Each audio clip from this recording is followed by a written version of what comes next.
오늘은 히브리서 10장 19절에서 25절까지의 말씀으로 예수의 피를 힘입어 라는 제목으로 말씀을 함께 나누도록 하겠습니다. 우리가 잘 아는 대로 이스라엘이 소중하게 간직했던 언약궤 안에는 아론의 쌍난 지팡이, 또 십계명이 기록된 돌판, 그리고 만나 항아리가 들어가 있습니다. 이 세 가지 공통점은 모두 이스라엘의 불신과 또 불평과 원망에 대한 하나님의 응답의 결과물이라는 것입니다. 그들은 광야에서 고난의 시간 속에서 끊임없이 불신하고 또 끊임없이 불평하고 원망했습니다. 그런데 하나님은 그들의 불신과 불평과 원망에 대한 응답으로 하나님께서 기적적인 일들을 보여주셨습니다. 그리고 누구를 세우셨는지, 또 어떻게 인도하고 계시는지, 또 어떤 것을 주실 수 있는지를 이 언약궤 안에 간직하라고 말씀하셨습니다. 재미있는 것은 하나님이 새로운 땅에 들어가려는 이스라엘 백성들에게 그 언약궤를 먼저 앞세우라고 말씀하셨습니다. 그러니까 언약궤를 먼저 앞세우고 건너갈 것을 명령하셨습니다. 이 언약궤가 바로 그들에게 새로운 삶을 열어주는 통로로 사용하시겠다는 하나님의 계획이 담겨져 있습니다. 오늘 본문 안에도 우리를 위한 새로운 살 길이 열렸다라고 기록하고 있습니다. 새로운 살 길이란 생명을 얻을 수 있는 유일한 방법이 생겼다라는 것을 의미합니다. 예수님을 통해서 생명을 얻을 수 있는 방법이 생겼다. 이것이 바로 히브리서 저자가 말하고 있는 새로운 살 길이 열렸다라는 말씀의 의미입니다. 예수님이 새로운 살 길을 열어주시기 위해 하신 일들이 있습니다. 그것은 죄와 사망의 저주 아래에 있는 자들을 위해서 죽는 것입니다. 그래서 이 죽음을 통해서 새로운 살 길을 열어주신 것입니다. 예수님의 죽음은 그 죽음으로 끝나는 것이 아니라, 그리고 죄 용서로 끝난 것이 아니라, 새로운 살 길을 열어주신 것으로 끝나는 것이 아니라 하나님과 만날 수 있는 길을 열어주셨음을 오늘 성경의 본문 말씀을 통해서 알 수 있습니다. 그러니까 예수님의 죽음은 새로운 살 길을 열어주실 뿐만 아니라 이제 우리가 하나님으로 나아갈 길도 열어주셨음을 본문을 통해서 우리는 알 수 있습니다. 예수님의 죽음으로 오늘 본문 속에 살펴보면 휘장이 찢겨나갔다. 지성소를 가리고 있던 휘장이 위로부터 찢겨나갔다라고 기록하면서 이것이 상징하는 바는 무엇이냐면 누구나 담대하게 예수님의 피를 의지하면 하나님의 보좌 앞에 나아갈 수 있는 새로운 살 길이 열렸다라는 말씀으로 살펴볼 수 있습니다. 이 사실이 우리에게 사실은 별로 감흥이 없을 수 있습니다. 왜냐하면 우리는 처음부터 예수 믿고 나서 하나님의 보좌로 나아갈 수 있는 은혜를 경험하게 되었고 또 그것이 당연한 수순으로 생각했습니다. 하지만 예수님을 메시아로 인정하지 않는 유대인들에 의해서 아직도 그들 가운데는 성전제사가 계속 진행되고 있는 것을 보고 있는 그리스도인들에게는 이 사실이 매우 충격적인 사실이고 매우 감동적인 사실이라는 사실입니다. 왜냐하면 유대인들은 여전히 성전 제사를 드리고 있어요. 성전 안에는 성소와 지성소가 여전히 휘장을 중심으로 갈라져 있습니다. 그 지성소 안에 하나님의 보좌를 상징하는, 하나님의 임재를 상징하는 그곳에는 오직 대제사장만 들어갈 수 있기 때문에 그것을 보고 있는 유대 그리스도인들, 참으로 이 메시지가 히브리서 저자의 기록이 큰 은혜이고 위로입니다. 그런데 히브리서 저자는 여기서 멈추지 않고 그들에게 위로의 메시지 그리고 소망의 메시지만을 증거하는 것으로 끝나지 않고 지금 우리가 무엇을 해야 되는지, 지금 그리스도인들이 어떤 일들을 해야 되는지, 어떤 삶을 살아야 되는지를 바로 세 가지 권면을 통해서 기록하고 있습니다. 그러니까 예수님을 통해서, 예수님의 피를 통해서 우리가 하나님의 보좌 앞으로 나아갈 수 있게 되었는데, 그러면 그것으로 끝나는 게 아니라 우리가 해야 하는 세 가지가 있다라는 것이 오늘 본문의 기록입니다. 첫 번째는 하나님께 나아가라는 것입니다. 우리 22절의 말씀 같이 다시 읽어보겠습니다. 22절입니다. 우리가 마음의 뿌림을 받아 악한 양심으로부터 벗어나고 몸은 맑은 물로 씻음을 받았으니 참 마음과 온전한 믿음으로 하나님께 나아가자. 우리가 예수의 피를 통해서, 예수님의 죽음을 통해서 새로운 살 길을 얻었다면 가장 먼저 해야 되는 것은 하나님께 나아가라는 것입니다. 그런데 이 권면이 처음 주어진 권면이 아니라 우리가 잘 아는 말씀 히브리서 4장 16절에도 똑같이 기록되어 있는 말씀입니다. 하나님께 담대하게, 은혜의 보좌 앞에 담대하게 나아가라는 이 권면을 4장 16절에도 기록하고 있고 오늘 말씀에도 기록하고 있습니다. 그러니까 두 번을 기록하고 있는 거죠. 왜 그렇게 기록하고 있느냐면 하나님께 나아가는 것이 중요하기 때문에 그것을 강조하기 위해서 기록하고 있습니다. 어려운 일이 당하자, 힘든 일이 당하자 가장 먼저 유대 그리스도인들이 취했던 방법들은 하나님께 나아가는 자리에 참여하지 않은 겁니다. 쉽게 얘기하면 예배 자리로 나오지 않고 기도의 자리로 나오지 않기 시작했습니다.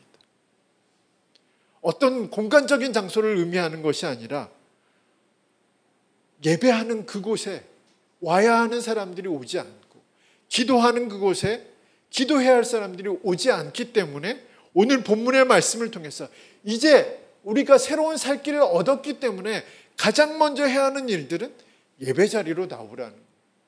기도의 자리로 나와서 하나님을 예배하고 하나님께 기도하라는 것입니다. 그런데 여기서 우리가 기억해야 하는 것은 무엇을 기억해야 되냐면 예수님의 죽음으로 인해서 거룩한 것과 거룩하지 않은 곳이 분리되지 않았다는 것입니다. 그러니까 예전에는 유대인들에게는 성소 안에서 거룩한 곳과 거룩하지 않은 곳이 분리되어 있었습니다.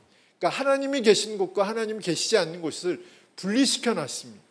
그런데 예수님의 죽음으로 인해서 휘장이 찢겨나간 동시에 어떤 일이 발생하냐면 우리가 오늘 말씀에 보면 참 믿음과 온전한 마음으로 예배할 때 그곳이 바로 예배의 장소가 되고 기도의 자리가 된다라는 사실들을 알 수 있다는 사실입니다.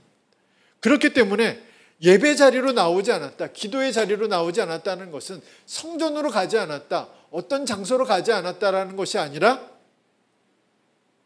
그들이 진실한 마음으로 하나님을 찾지 않고 온전한 믿음으로 하나님께 나아가지 않고 있다라는 것을 말하고 있는 것입니다. 우리가 예배의 자리로 나오지 않으면 또 기도의 자리로 나오지만 어떻게 될까요? 우리가 히브리서 4장 16절의 말씀을 보시면 하나님의 주시는 긍휼을 경험할 수 없게 됩니다. 하나님의 때를 따라 도와주시는 은혜를 경험할 수 없게 됩니다. 그리고 우리가 히브리서 11장에 보면 11장 6절에 보면 어떤 말씀이 있죠? 하나님이 자신을 찾는 자들에게 주시는 상이 있다고 기록하고 있는데 그 상을 얻지 못하는 그런 일들을 경험하게 됩니다.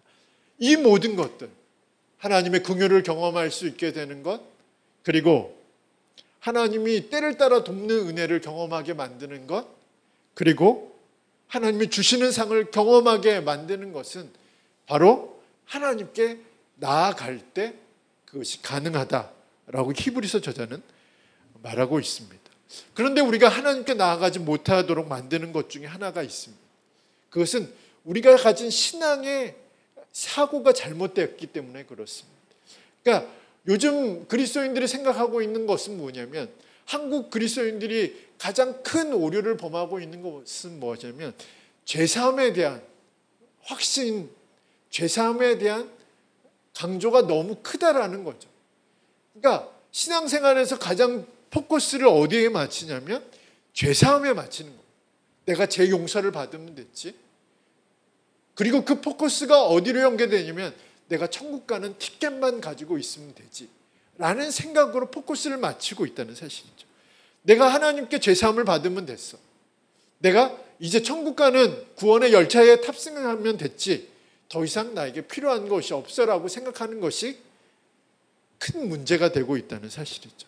히브리서 저자는 죄사함은 신앙의 시작이라고 말합니다. 하나님께 나아갈 길을 열어주는 것이지 그것이 하나님과의 관계를 형성하는 목적이 될 수 없다라는 것들을 분명하게 말하고 있습니다.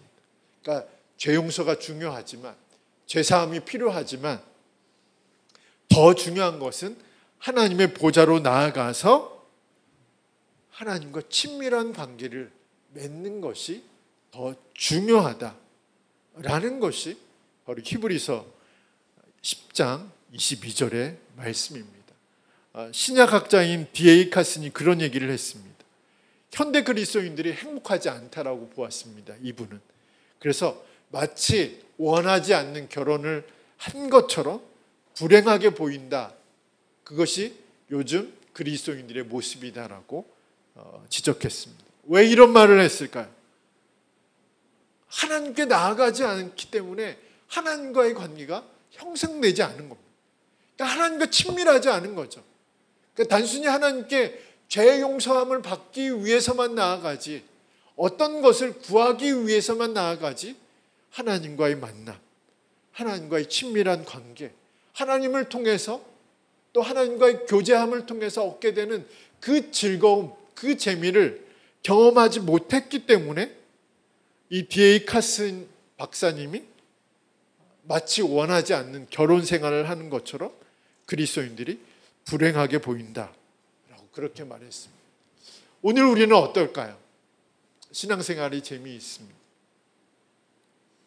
마치 그런 질문 같아요. 인생이 재미있습니까? 그러면 어떤 분들이 꼭 그렇게 얘기하죠.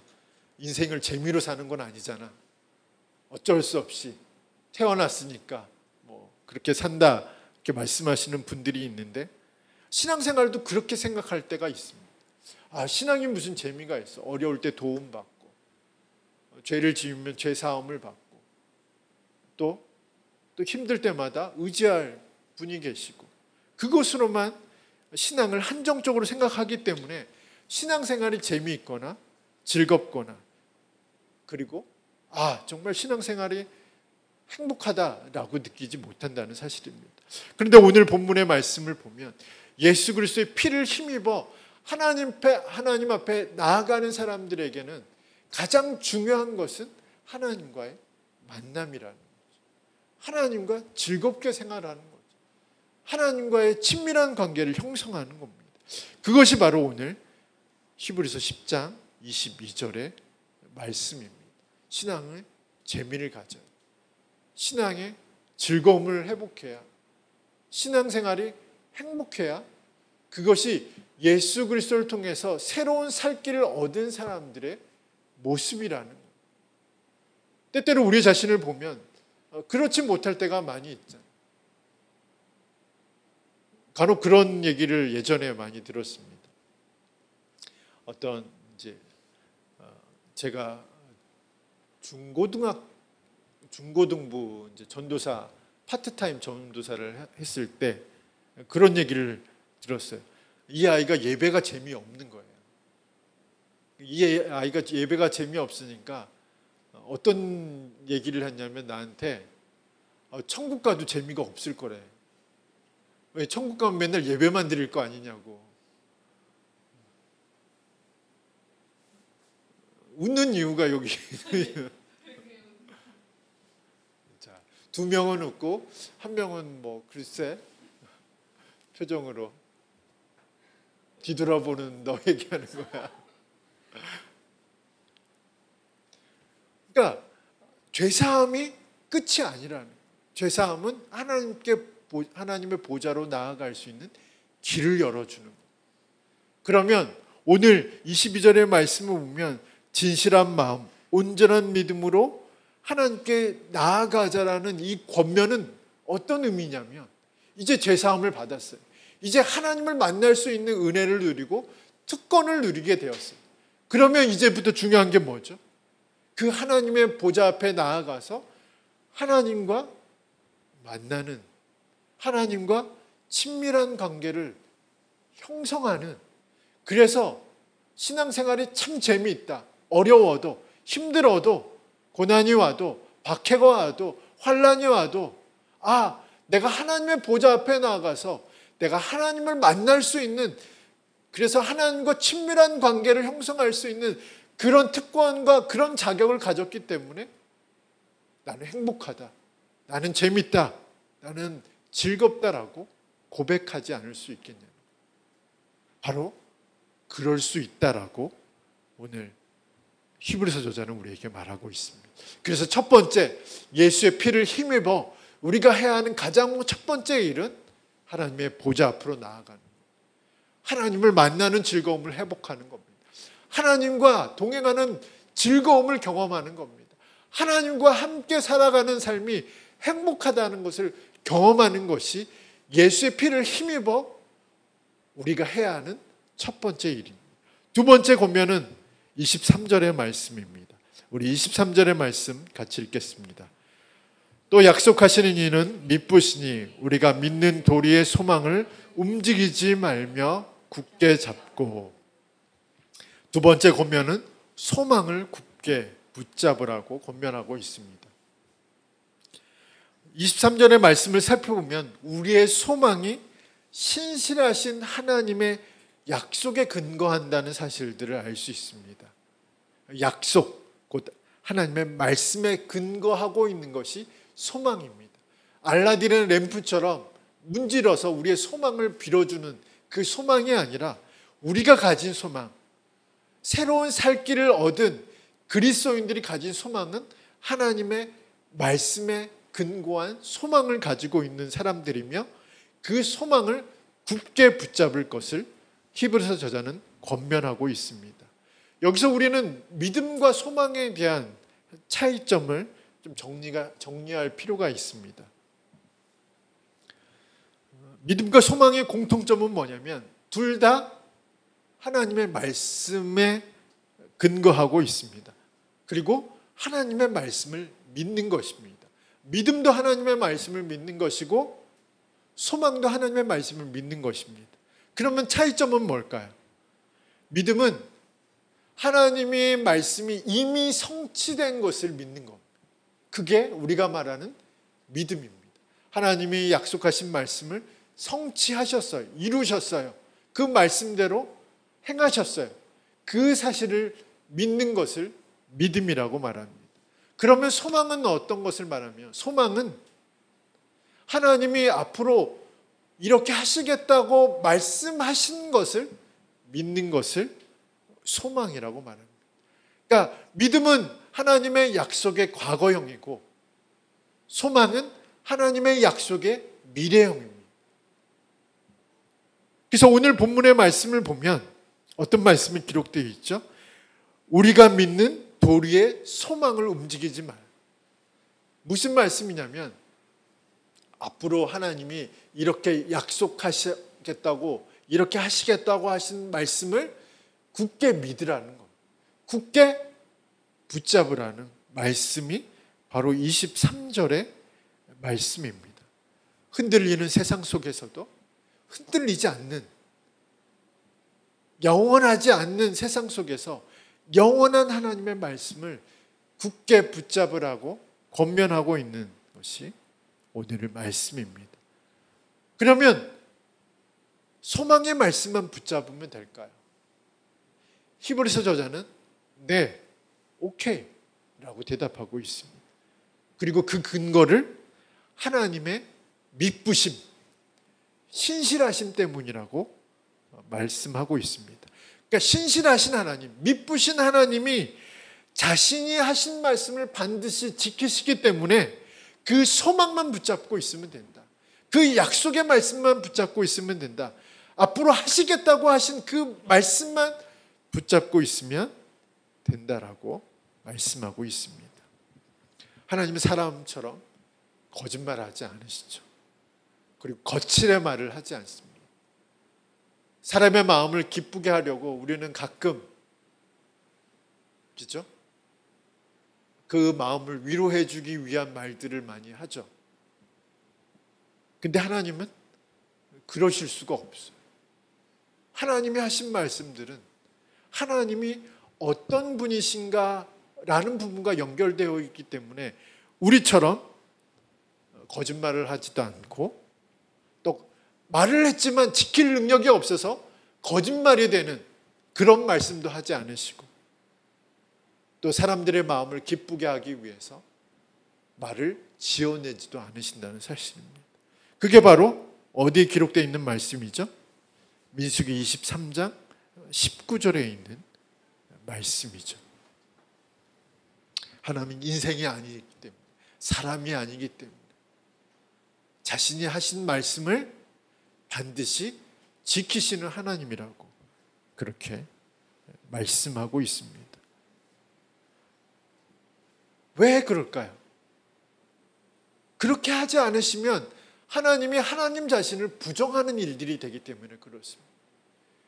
자신이 하신 말씀을 지키지 않으시면 하나님이 되실 수 없다라는 것, 하나님이 자신을 부정하는 일들이 되기 때문에 하나님은 자신이 하신 약속의 말씀을 반드시 지키시겠다라고 말씀하고 있습니다.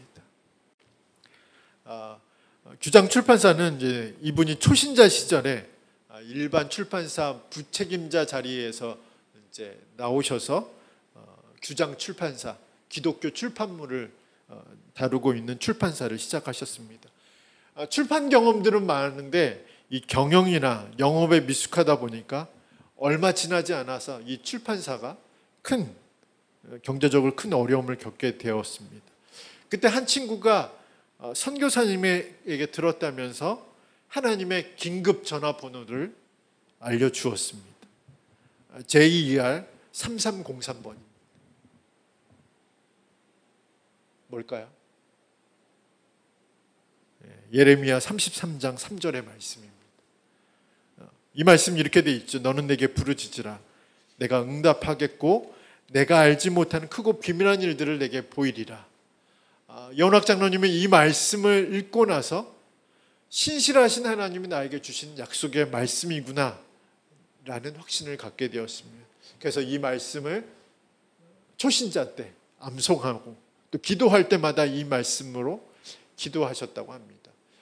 근데 이 어려움이 1, 2년에서 끝난 게 아니라 10여 년 동안 지속되었음에도 불구하고 이 여장로님은 이 말씀 붙잡고 신실하신 하나님께서 이 약속의 말씀대로 이루어 줄 것을 믿고 끝까지 잘 견디셨다.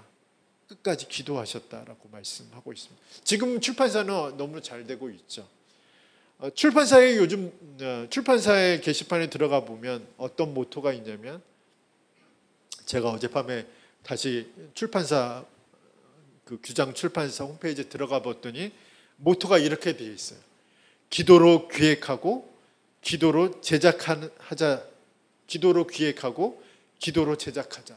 이게 규장 출판사의 모토입니다. 아무래도 이 말씀 여운학 장로님이 예레미야 33장 3절의 말씀을 가지고 이 어려운 시기를 잘 극복했기 때문에 아마 이 말씀이 이 출판사의 모토가 되지 않았을까 그런 생각을 하게 되었습니다. 이분의 간증, 어떤 특별한 분들의 간증이 아니라고 생각합니다. 비록 하나님은 우리가 하나님 앞에 신실하지 못하더라도 우리가 약속의 말씀을 붙잡고 있으면 우리에게 늘 신실하신 하나님께서 그 약속하신 말씀을 우리에게 이루어 주실 줄 믿습니다. 그러므로 우리는 흔들리는 세상을 따라 흔들리지 말고 흔들리지 않는 말씀을 붙잡아야 합니다. 영원하지 않는 것에 우리의 중심을 두고 살지 말고 영원하신 하나님을 붙잡으며 살아야 합니다. 그때 우리의 반석이 되신 하나님을 경험하게 될 줄 믿습니다. 그때 우리에게 약속하신 그 말씀이 정말이었구나. 정말 나에게 주신 약속의 말씀이었구나 라고 고백하며 간증하는 시간이 있지 않을까 그런 믿음을 우리는 가질 수 있게 됩니다. 자, 이제 마지막으로 세 번째 권면입니다. 우리 24절과 25절의 말씀을 함께 읽어보도록 하겠습니다. 서로 돌아보아 사랑과 선행을 격려하며 모이기를 패하는 어떤 사람들의 습관과 같이 하지 말고 오직 권하여 그날이 가까움을 볼수록 더욱 그리하자. 자, 세 번째 권면은 서로 돌보는 것입니다. 첫 번째 권면, 두 번째 권면은 개인적인 권면이라고 본다면, 세 번째 권면은 교회를 향한, 또 믿음의 공동체를 향한 권면입니다. 교회, 그리고 우리는 서로 돌보아야 할 책임이 있습니다. 그리고 사랑과 선행을 지속할 수 있도록 격려해야 하는 그런 책임이 우리 가운데 있습니다. 오늘 24절, 25절의 말씀을 보면, 특별히 24절의 말씀을 보면 사랑과 선행은 이웃을 향한 교회의 사역을 의미합니다. 그것이 그리스도인의 삶의 모습이 되었든 아니면 교회의 사역의 방향이 되었든 간에 사랑과 선행을 통해서 하나님의 사랑을 증거하는 일들에 대해서 끊임없이 서로가 격려하라고 그렇게 권면하고 있습니다. 그런데 왜 이 말씀이 기록되어 있을까요? 서로 돌보라, 서로 격려해라. 왜 이 말씀을 하고 있을까요? 이 말씀을 듣는 사람들의 상황이 그렇게 쉽지 않은 상황이었기 때문에 그렇습니다. 고난이 오면, 어려움이 오면 우리의 신체적 본능도 그렇잖아요. 위험이 닥치면 상대방을 보호하기보다는 내 몸을 보호하는 일이 바로 어떻게 보면 우리가 가진 본능, 신체의 본능이기도 합니다. 고난이 왔을 때도, 또 어려운 일이 있을 때도 지금 히브리서 교인들을 상황으로 보면 서로 돌보지 않은 상황들, 서로 격려하지 않은 사람들, 그래서 자신만 생각하는 그런 개인주의적인 그런 삶의 모습들이 있었기 때문에, 야, 너네들을 예수의 피를 힘입어 하나님 앞에 나아갈 길을 얻었다면 이제는 서로 돌아봐야 돼, 서로 격려해야 돼라고 말씀하고 있습니다. 그런데 이 말씀을 통해서 우리가 오늘날 우리의 삶을 한번 생각해 보면 코로나19 이후에 어려움을 겪었던 우리의 모습, 또 우리의 삶의 그런 습관들의 모습이지 않을까라는 생각을 해볼 수 있습니다. 지난주에 어떤 분과 이제 이런저런 얘기를 하다가 코로나19가 가져온 신앙생활의 변화에 대한 이야기를 나누게 되었습니다. 이 이야기의 결론은 옛날이 그립다라는 거죠. 또 신앙생활이 허무하다라는 거죠. 만남이 어색하고 형식적이 되었다라는 것입니다. 아마 코로나19 이후에 아마 이 누구나 경험하게 되는, 누구나 공감하게 되는 부분입니다. 물론 더 뜨겁고 더 간절하게 함께 모여 또 신앙생활을 하고 있는 교회도 있지만 대다수의 교회는 이런 어려움을 겪고 있습니다. 옛날이 그리워지고 또 신앙생활이 참 이렇게 허무한 건가라는 생각이 들 때도 있고, 사람을 만나면 행복하고 즐겁고 또 반가워야 되는데 좀 거리를 두게 되고 또 어색해지고 또 형식적으로만 인사하게 되는 그런 모습들이 아마 오늘날 대부분의 교회의 모습이 아닐까라는 생각을 하게 됩니다. 이런 부분을 생각해 보면 우리 신앙이 개인적이지 않아야 된다는 사실들을 다시 한번 생각해 볼 수 있죠. 물론 신앙의 시작은 하나님과 나와의 만남입니다. 가족의 회심, 또 어떤 단체의 회심, 또 민족의 회심, 부족의 회심, 이런 것들은 성경에서 지지하고 있는 표현들은 아닙니다. 왜냐하면 어떤 리더가 예수 믿었다고 해서 그 리더 밑에 있는 사람들이 다 회심했다고 말할 수 없기 때문에 그렇습니다. 그러나 하나님을 만나고 난 후에 신앙이 어떻게 달라지냐면, 이 신앙은 나의 신앙이면서 동시에 예수님의 것이 된다는 사실이죠. 이 신앙은 나의 신앙이면서 공동체의 신앙이라는 거죠. 그래서 나만 믿고 나만 잘 살면 신앙생활 잘 할 수 있다는 것은 성경이 가르치고 있는 바가 아니라는 거죠. 우리가 홀로 떨어지는 그 순간, 그리고 오늘 25절의 말씀처럼 모이기를 패하는 어떤 사람들과 같이 그런 모습으로 예배의 자리, 기도의 자리, 모임의 자리 나가지 않으려는 그 순간 우리의 신앙은 병들고 있다는 것이 성경이 가르치고 있는 바입니다. 건강한 신앙은 서로 돌보고 서로 격려하는 시간입니다. 건강한 신앙은 함께 모이기를 힘쓰는 신앙입니다. 정기적인 교제를 갖고 그리고 그 안에서 서로 교제하고 또 그 안에서 함께 격려하고 함께 위로하고 함께 신앙생활을 하는 것이 바로 성령 충만한 신앙이다. 그리고 하나님의 뜻을 이루는 신앙이다라고 기록하고 있는 것이 성경의 기록입니다. 그렇기 때문에 어려울 때일수록 떨어지는 그 순간, 힘들 때일수록 멀어지는 그 순간 우리의 신앙도 역시 병들고 우리의 신앙도 역시 퇴보하는 결과를 맞이하게 됩니다. 어제 잠깐 인간극장을 보게 되었는데 인간극장이 아니죠. 어제 저녁에 뭘 봤죠? 김영철이 나오는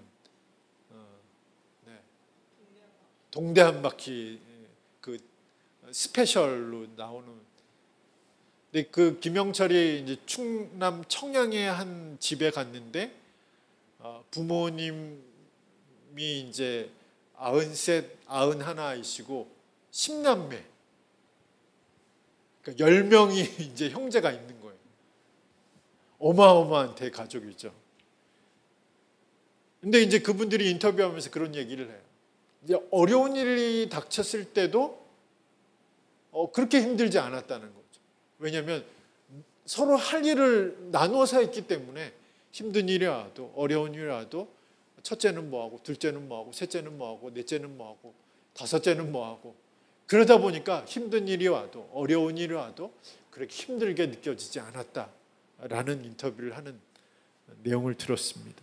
우리 신앙도 마찬가지로 혼자 살겠다고 떨어지는 그 순간 나를 위한다라는 생각 때문에 공동체를 멀리하고 모임을 멀리하고 예배의 자리, 기도의 자리에 나가지 않고 내 문제에 골똘하는 그 순간 우리의 신앙도 여전히 퇴보할 수밖에 없다는 것이 성경의 기록입니다. 그래서 히브리서 저자는 오늘 우리에게 서로 격려해라, 서로 돌아보라, 서로 권면하라고 그렇게 기록하고 있습니다.